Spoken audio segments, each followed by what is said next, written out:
देखिए, दो बड़े आदमी मिलकर 2 मीटर लंबी आरी को एक लकड़ी के टुकड़े में घुसा देते हैं। फिर उसके बीच के वक्र हिस्से से आरा चलाना शुरू करते हैं। जैसे जैसे दोनों लगातार आगे पीछे आरा खींचते हैं, लकड़ी इस दबाव को सह नहीं पाती और बीच में करीब कुछ दर्जन सेंटीमीटर चौड़ा बड़ा छेद बन जाता है। इसके बाद वे उस छेद में 1000 साल पुराना धुरी बेरिंग डालते हैं। उसे मजबूती से फिक्स करने के बाद एक जमीन में बनी गड्ढी में फिट किया जाता है। उस बेयरिंग के एक सिरे को बेल्ट के माध्यम से एक मोटर से जोड़ दिया जाता है।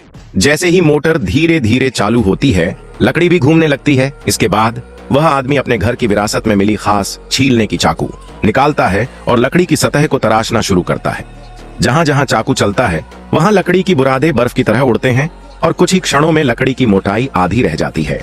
फिर विशेष औजार से उसकी मोटाई की सटीक माप ली जाती है। सटीक माप मिलने के बाद लकड़ी की सतह पर दोबारा बारीक तराश का काम शुरू होता है। पूरा प्रक्रिया देखने के बाद समझ आता है कि असली हुनर तो आम लोगों में छुपा होता है। बात करते करते वह आदमी लकड़ी को बेहद चिकना बना देता है, लेकिन यह अभी भी अधूरा है। अब उस पर बारीक सैंड पेपर से चमकाने और अंतिम रूप देने का काम शुरू होता है।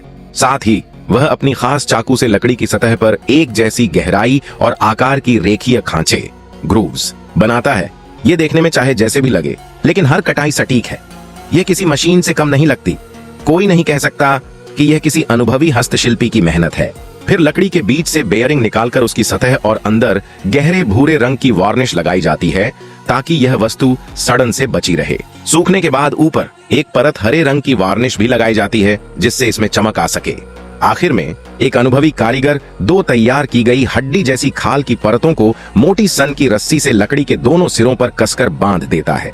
इसी तरह एक पूरी तरह से हस्त निर्मित गाय की खाल से बनी बड़ी हड्डी नुमा वाद्य तैयार हो जाती है।